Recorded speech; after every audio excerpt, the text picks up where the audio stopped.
Hello everyone, it's Jennifer Ryan from Celtic Knot Crochet. Are you able to join us today for my tutorial? I love mandalas and I'll be sharing a bunch of tips about how to do the stitches in a mandala wall art pattern. So hi, I'm Jennifer Ryan of Celtic Knot Crochet. Glad to see you joining us. Make sure you say hi in the chat below. I'll try to see right now who's joining us. Add in where you're joining from, if it's in the US or in Europe or some other country. I'd love to see where you joined from. So go ahead. It's Michelle. Nice to see you join us, Michelle. Thank you for joining us today. Anybody else that's joined, just say hello in the chat. Say where you're joining from, whether it's a state in the US or another country around the world. It's amazing how we can all come together thanks to the internet. I'm Jennifer Ryan of Celtic Knot Crochet, and I'm pleased to be here today. Hi, Debbie. Hi, Cindy from Illinois. So nice to have you join us. As you're joining, I'm going to be explaining different things about a project that I've made several years ago, but it's still available on Annie's catalog. Hi, Jenny from Ohio and Debbie from North Carolina. That's great. Thanks for joining us today. I'm Jennifer Ryan of Celtic Knot Crochet. I've been designing for Annie's, I think about 10 years now, give or take a year or two. And I have a project to share with you today called the Mandala Wall Art. So those who are just joining, you're saying hi in the chat. Tell us where you're joining from. Maybe you'll see someone from your state too that you can say hello or wave hi to. Thanks for joining us, Mary from Seattle. Lily Dean, thanks for joining us today. This is the project. Cheryl's joining us from Alaska. Someone from Pennsylvania. Lisa from Oregon. That's great. What I wanted to know is anybody ready for summer to end, or are you sad that summer is ending? You can write that in the chat. I kind of have mixed feelings. I'm sad about the freedom that summer brings since I still have children in school, and it's fun to be able to do stuff with the nice weather here in Northeast US and New England, going outside. But it sure is ending hot around here. Yesterday it was 95 and humid. Ugh. So a lot of us are looking forward to the cooler, drier weather in the fall. New England is beautiful in the fall, so I love that season. So I have mixed feelings. Happy to see summer go, but also sad. So what about you? Maybe you live in an area where it's always summer where you live and it's warm and you're used to that. Or maybe you're in an area where you're going to be ending winter and you're looking forward to spring. So say hello, Cindy from Oregon. This here is the project. It's called Mandala Wall Art. It's one of the first mandala designs I did for Annie's. Would you believe it has only 10 rounds? If you look here, you can see that I used 5 different colors. I'll talk about the yarn in a minute. It's Symphonia. So you can see the 5 different colors. I love how they look together. The hot pink with the bright yellow, and then this limey green, sort of lime. It's not light lime. And then a white. I actually used a little bit of an off-white. The original pattern calls for white. And you'll see here there's some tall stitches. I love using treble crochets. There's also here some clusters. So this is what I'm going to show you how to do today, these cluster stitches. Put in the chat if you've never tried a cluster before. There are so many different ways that you can make cluster stitches. I love to use them because I like to give the look of flower petals. So by using clusters, you get this nice point at the top, but a broad bottom like that. And it can give you a lot of nice, unique shapes with your crochet projects. Now, I said before, maybe you didn't hear because you just joined us, I love mandalas. You can see some of them behind me. And I love stretching them across a ring like this. This is a metal ring that you can get in any local craft store or online. Here's a smaller one so you can see what it looks like. You often find them with the macrame supplies because macrame projects use rings a lot. And I like to use them with my crochet projects. And when you take a mandala, which is basically what we used to make called doilies. Remember doilies? Well, we still make doilies. If you like thread, you probably have made a bunch. And a mandala is basically just a modern version of a doily. And we've done some different things with them. I like to do them with thicker yarn than the tiny thread. But if you pull them across a ring like this, it really stretches out the stitches and you get to see all the fun design elements. So I'll be showing you how to do the clusters today and how to attach it to the ring. Very simple, very easy way to do this. This pattern was originally in Crochet World quite a while ago, but it also appeared in this special issue, Easy Breezy Crochet Lace, that has over 35 patterns inside. Wonderful patterns inside here, so many different things. And this, along with the yarn, we'll be doing a giveaway today. So make sure you stay tuned. I'm going to explain how you can enter the giveaway and you'll see what you get. So this would be one of the things that you got if you were the winner. You get a digital copy of this magazine. The special issues that Annie's puts out are thicker, so there are more patterns than the regular Crochet World issue. So you would win lots of things that you can make. And inside here you can see, here's the pattern. And like I said, it's only 10 rounds. So I think, yeah, it's just one page of directions. So I love projects like that. So this will be the digital copy that you will get. And then the yarn that you can win is Symphonia. And this is some of my favorite yarn because of all the beautiful colors. It's cotton. I love the thickness, and you'll see more of it when I flip the camera around. But it's a size 3. So it's not as thick as what we're used to using for blankets with the medium weight, but it's not as small as thread, so it goes very quickly. A lot of these projects that are behind me, I also use this Symphonia yarn, and the winner will get 5 skeins so they can make their own mandala wall art.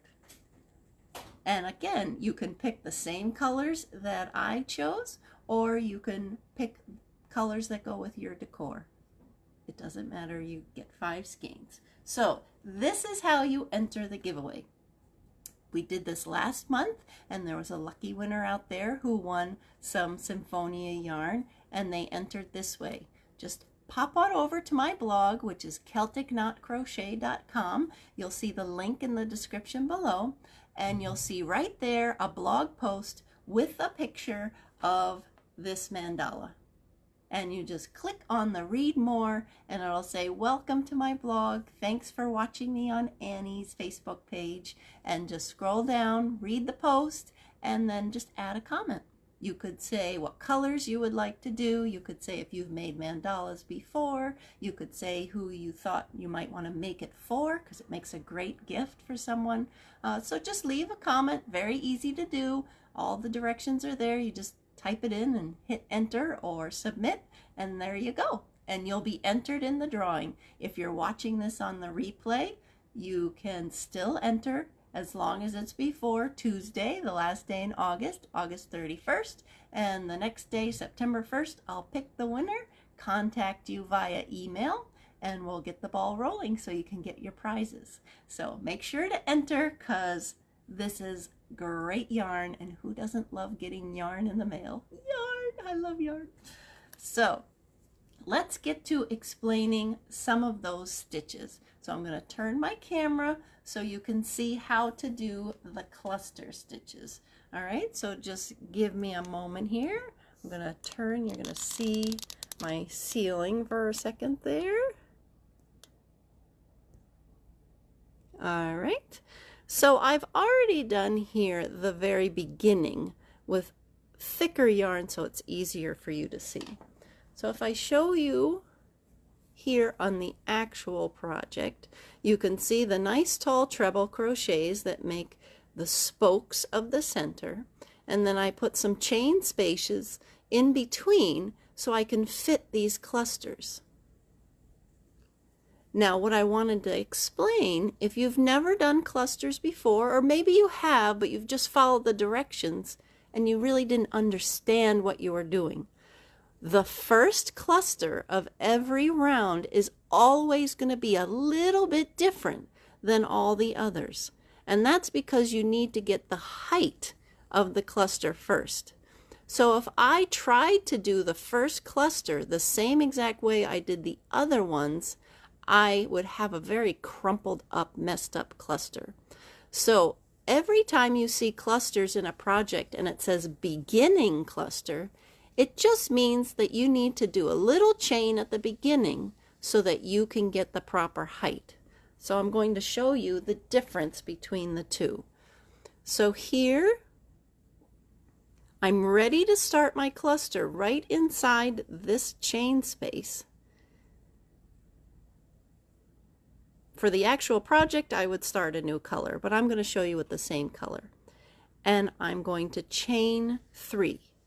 Just like you do when you work back and forth with regular stitches and you need to work a double crochet, you need that height first. But this is actually going to count as a leg of the cluster. So the first set of clusters have 4 treble crochets. So I'm going to yarn over twice, and now this chain 3 counts as my first leg of the cluster. Then I'm going to insert my hook, yarn over, pull up a loop, 4 loops on my hook, yarn over, pull through 2, yarn over, pull through 2. And I do 2/3 of the treble and I stop. And then I do that again. Yarn over twice, hook in, yarn over, pull up a loop, yarn over, pull through 2, yarn over, pull through 2. Now you can see I have 3 legs of the cluster, of the beginning cluster. I have that chain 3 that gets me the height, 2 more legs, and now I'm going to do it one more time. Yarn over twice, hook in, yarn over, pull through, and then yarn over, pull through 2, through 2. So now you can see I've done a chain 3 and 3 treble crochets that are 2/3 of the way done. But I left that last loop on the end and didn't finish each of those stitches. Now that I have 4 loops on my hook, I yarn over, pull through all 4, and that's what gives me that pretty cluster shape. You can see wide on the bottom in that chain 2 space and then pointy on top. Then I would chain 5, and I'd now work a regular cluster in the next stitch. Let me move this over a little. So a regular cluster that's 4 legs thick would not have this chain 3. It would just have 4 2/3 treble crochets. So this is the only one that will look like this. Then all the others will be like this one. So I yarn over twice, put my hook in, yarn over, pull through the space, yarn over, pull through 2, yarn over, pull through 2. And now I do that 3 more times.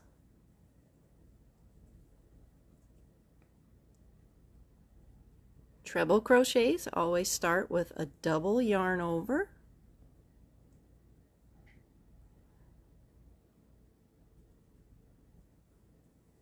yarn over, pull through 2, through 2. So now I have 5 loops on my hook and I have 4 legs. Yarn over, make sure I twist my hook so it's pointing down. See how it's pointing down and fitting through those loops. Pull through everything, and then I have a nice point on top. Then I would chain 5 and do the same thing in each of those chain 2 spaces all the way around. So this is the 4 treble cluster. Let me just show you the 5 treble cluster. It is very, very similar. It would start the same way as this other one by chaining 3, but instead of doing 3 more legs, I would do 4 more legs. So I'll show you right here. This one here is going to be the regular 5 treble cluster. I yarn over twice, put my hook in, yarn over, pull through 2, through 2. So there's 1 leg, and now I need to have 5 more. 5 total, sorry. So 4 more.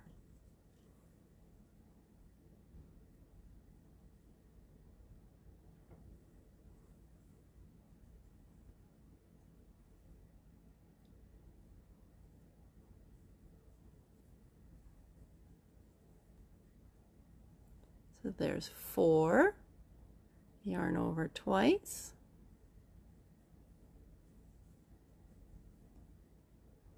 and there you can see I have 5 legs of the treble, and I have 6 loops on my hook. Then I yarn over. Make sure you twist your hook whenever you're pulling through so many loops. It's really important that you twist your hook. See how it lines up with the shape of the loop? And that's what lets you pull through all those loops at once. And for the second round of clusters, you would actually chain 6. So can you see how those work there? So by joining all the tops of these stitches, you get that nice point. And that's how you do the 4 and 5 treble clusters. Now I'm going to show you how to join to the ring. I'll show you them in the actual project again though. So here you see it. See how they're pointy at the top and wide at the bottom. And then they have these big spaces in between that get pulled nice and tight across the ring. This is a 14-inch ring. So if you look here on the side, all I did was I worked through a little bit of the mandala here right at the edge, and I also worked over the ring. So I'm going to show you that part. I have a smaller ring to show you this and a different color. I thought that would help. Same thick yarn though, so you can see it better. So all you do is you put your loop on the hook, and for example, of course we wouldn't be joining this early, but you draw your mandala edge right up next to the ring, and I'm just going to do a single crochet, and I would single crochet around this space and around the ring. So I insert my hook into the space and around the back of the ring, yarn over, pull up a loop. Now I have 2 loops on my hook, yarn over, pull through those 2. Takes a little practicing to work around something so stiff, but you'll get the hang of it. So I want to do another single crochet over the mandala and the ring. So I insert my hook, yarn over, pull up a loop, then yarn over, pull through 2, like that. Let me move that out of the way. It might make it easier. So on the directions, you just do 2 single crochets in the exposed loop, and then you're going to do a bunch of single crochets only over the ring until you get to the next section. And you just put your hook inside the ring, yarn over, pull up a loop, then yarn over, pull through 2. And you can see after a while you get the hang of it, and you want to make sure you tighten it. And all the numbers are given to you inside the pattern, but you can see how it just wraps right around the ring, and you actually can't even see the metal because you load up a whole bunch of single crochets, and it gives a nice clean finished edge. And because it's all stitches, you don't have to worry about sewing it with a needle. The stitches provide a really nice, even look just like if you were to join squares or motifs together for a blanket. I think it always looks nicer to crochet them together than to sew them together. This way it's all nice and even. So I'll show you the original one more time up close. Can you see that okay? It's kind of going in and out of focus. There we go. So I just picked up a little space and then I single crocheted all the way around, and it gives a really nice finished look to the project. And of course you could make it in all one color if you like. I like having a different color at the center for a flower, and then the nice green is kind of reminiscent of a leafy look, and then blue's one of my favorite colors, so have to end it with blue. Okay, so I'm going to flip my camera back around. You're going to see my ceiling again. So that's how you do some treble crochet stitches with clusters, and that's how you single crochet around a ring. I use that technique a lot to join my mandalas, to stretch them across and give it a nice finished look. So I hope you enjoyed that tutorial today. Maybe you learned something. You can put that in the chat below if you learned something, or click on that like button or the heart so we know that you've been learning and enjoyed that tutorial. And don't forget, there's a giveaway. You just pop on over to CelticKnotCrochet.com and you can enter to win 5 skeins of the yarn Symphonia that I used in this project. And you'll also get an instant downloadable digital copy of this magazine. Now, you do have to be a resident of the US to have the yarn sent to you as the winner, but be checking your email. I'll send you an email after I pick the winner on September 1st. It's always so much fun to find out you won yarn. Yay! So thanks for joining today. Here in New England, it's a hot Friday, but it's sunny, so I'm thankful for the sun. Hope you're having a good Friday and have some nice plans for the weekend. Thanks again, and I'll see you next month. Take care.